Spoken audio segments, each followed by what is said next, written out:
Welcome to week 30 notes.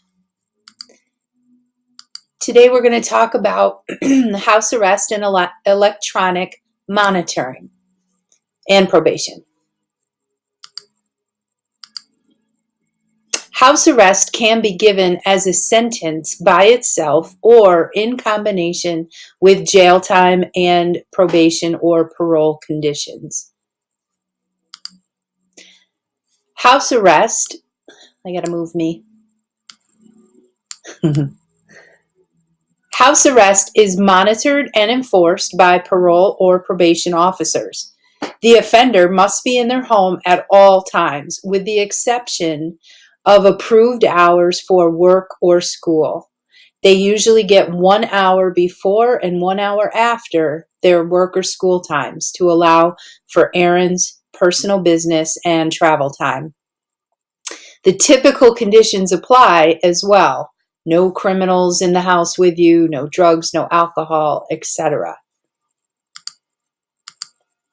And there's a variety of techniques that are used to enforce house arrest, and this is called electronic monitoring. So you're not going to have electronic monitoring unless somebody was sentenced to house arrest. And with today's technology, there are several different ways that this can be done. And I believe one of the videos that I have you watching on YouTube this week will show you some of the apps and how offenders are monitored. So if an offender violates the conditions of house arrest, they will be sent to jail or back to prison. And that's a picture of an ankle bracelet, ankle monitor. And they are tamper-proof, and an alarm will go off if they are, if somebody tries to cut one off, they'll know right away. So there really isn't much more to say about house arrest or electronic monitoring. You guys have probably heard those terms before. It's a way to keep somebody in the community. It's a way for them to be able to go to school and go to work and be productive. But at the same time, they're not free running the streets, going all over the place, getting themselves into more trouble. So probation, this is our final topic we're going to be talking about. Probation can be given as a sentence by itself or in combination with jail time. And I think I mentioned to you guys that a 6-5 split is a common sentence. 6 months in county jail, 5 years probation, for example. So a little history here, and you need to know this. This is on NACHNY next year. A little history about probation. John Augustus is the person who invented it and thought of it, and he was a Boston bootmaker, and he is credited as the father of probation. Father of probation is John Augustus, and it actually started in 1841 when Augustus persuaded a judge in the Boston Police Court to release a convicted offender into his custody for a brief period to help the man to appear rehabilitated by the time of sentencing rather than sending him to prison. And it goes on, and you should read through this bulleted list here.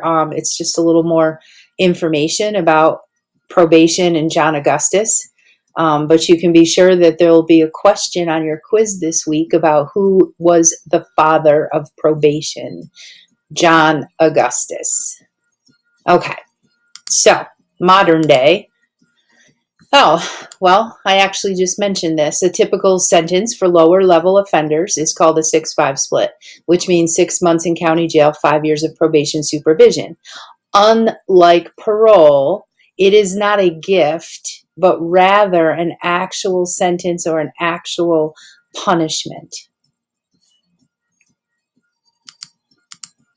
So, typical conditions of regular probation: curfew, random home visits and searches by PO, probation officer, drug testing, monthly office visits to the PO, And it may not leave, the probationer may not leave the county without permission. So gosh, this should sound very familiar. And there's a few more. You may not move or change jobs without permission. There will be random visits to your employer by your probation officer. Must immediately notify probation of any police contact, and may not associate with any known criminals. And this includes family and spouses. So this is identical to parole. And then we also have intensive supervision probation. Intensive supervision probation has all of the same conditions as regular parole. Oh, that should say probation. As regular probation, except that there are weekly visits instead of monthly. Instead of monthly to the house, the employer, and the office. I was just a little thrown off there. So basically, guys, this is just like parole, probation, a lot of the same rules, a lot of the same activities, but they're lower level offenders. So, same with parole, a probationer can be violated, and that means to have his probation revoked for either violating any of his conditions or for rearrest, committing a new crime. And then the probationer would be returned to jail or sent to jail for the first time. A probation officer is a peace officer, and that means he or she can make arrests, carry a handgun, and handcuffs. A PO usually wears plain clothes, and for the most part, a PO makes his own hours. Again, this should sound very familiar. So how do you become a probation officer? So here's where it gets a little different from parole. If you remember, parole requires a 4-year college degree. Well, to be a probation officer, you can become a trainee with having just your 2-year college degree, which is an associate's degree. And again, the majors preferred are criminal justice, social work, psychology, and human services. But just like parole, you would still have to take and pass a civil service test.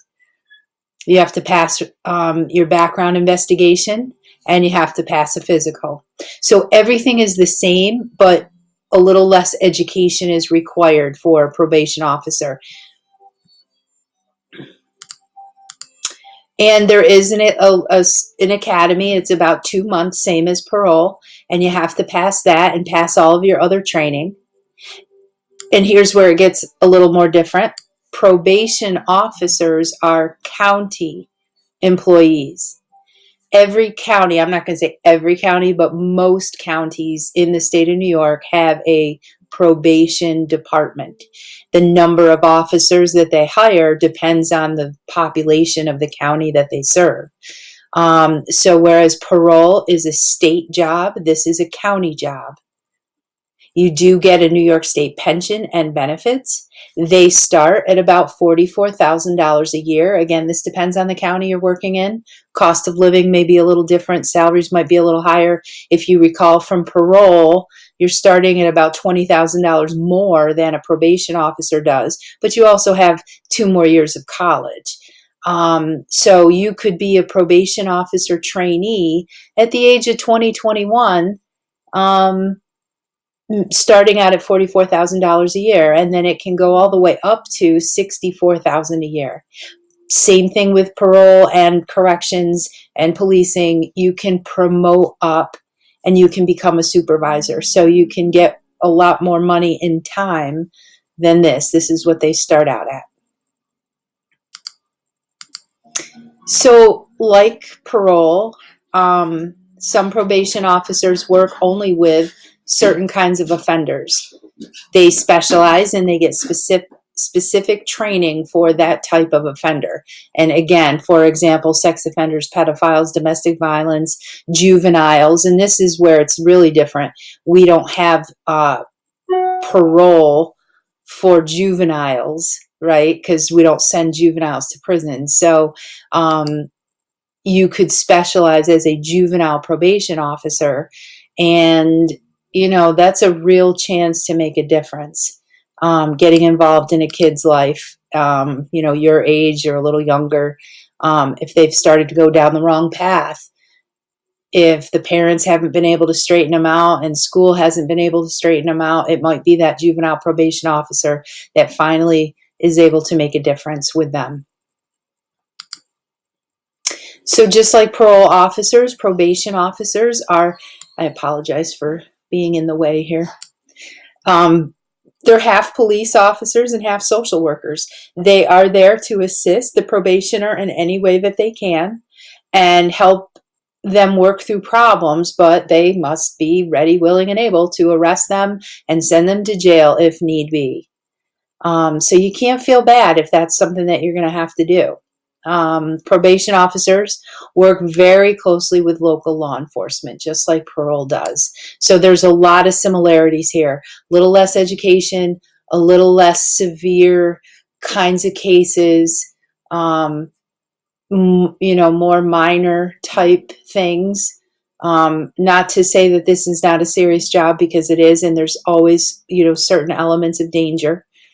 But you may be able to get into this job a little quicker than parole officer. And this experience, if you recall from the civil service announcement for parole officer, if you had 3 years of work experience that was similar, this would count. So, there's a lot of people who probably do start out as probation officers and then take the state test and become parole officers later. And last week when we talked about halfway houses, that's, a civilian position. You could be hired as a, quote, house parent or a case worker, case manager in a halfway house. And that work would also qualify you many times to take the exam for probation officer and for parole officer. So I have here to look at the shared probation officer exam civil service announcement. That's a separate doc that's in your folder. And that's also in the lesson plan. We'll probably take a look at it together as well, but check it out.